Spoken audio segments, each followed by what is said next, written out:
Hello friends, अगर आप मेरे चैनल पर नए हैं तो सब्सक्राइब करना ना भूलें और इस बेल आइकन को ज़रूर दबा दें।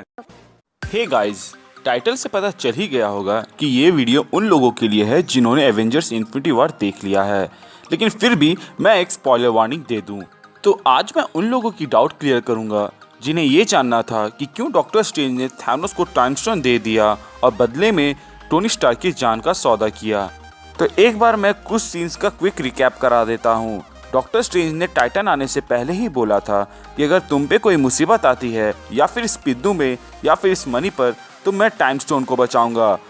और उसके बाद जब टाइटन में टोनी पूछते हैं कि तुम क्या कर रहे हो, तो डॉक्टर स्ट्रेंज बोलते हैं कि मैंने 1,40,40,605 पॉसिबिलिटीज़ देखी हैं कि थैनोस को कैसे हराया जा सकता है। और टोनी पूछते हैं हमने उसमें से कितनी बार जीता, तो वो बोलते हैं एक बार।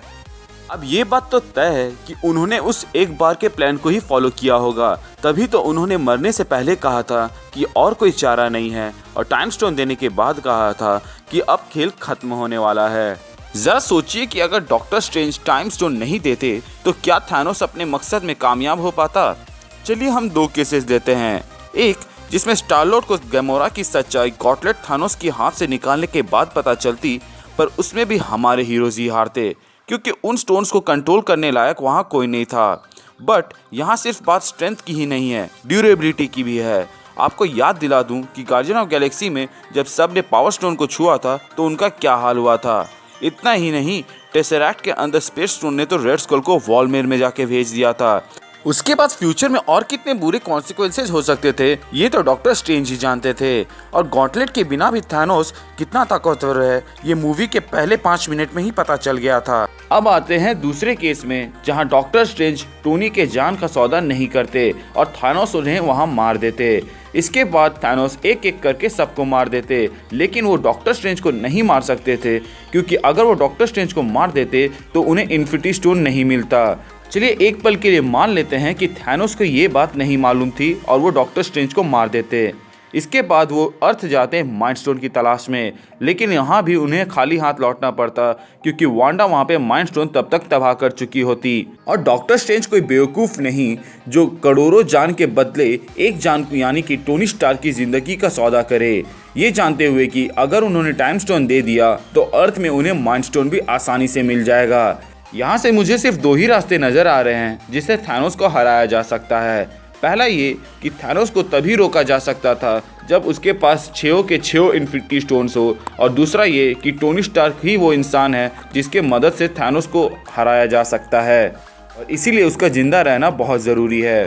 टोनी स्टार्क की चाबी है उन सारे लोगों को वापस लाने की जो गायब हो गए हैं। डॉक्टर स्ट्रेंज के डिसीजन और अपने सामने स्पाइडरमैन को मरते हुए देख उन्हें अपनी जिम्मेदारी का एहसास होगा कि अगर एवेंजर एक साथ लड़ते तो शायद ये दिन देखना ना पड़ता। यहाँ पर स्पाइडी और डॉक्टर स्ट्रेंज को सामने मरते देख उन्हें एक पुश मिलेगा, जैसा कि एवेंजर्स 1 में फिल कोल्सन के डेथ को देखते हुए मिला था। नोट करने वाली बात यह है कि मूवी में रॉकेट, नेब्यूला, ओकोई के अलावा कोई भी फेज 2 या फेज 3 का अहम कैरेक्टर जिंदा नहीं बचा है। टोनी स्टार्क को बचाने का कारण ये भी हो सकता है कि टोनी थैनोस की तरह फ्यूचरिस्टिक है, और डॉक्टर स्ट्रेंज मूवी से हमें मालूम है कि डॉक्टर स्ट्रेंज कभी भी घाटे का सौदा नहीं करते। उनके पास कोई अहम वजह होगी कि उन्होंने टोनी स्टार्क को टाइम स्टोन के बदले चुना, जो हमें एवेंजर्स 4 में पता चलेगी।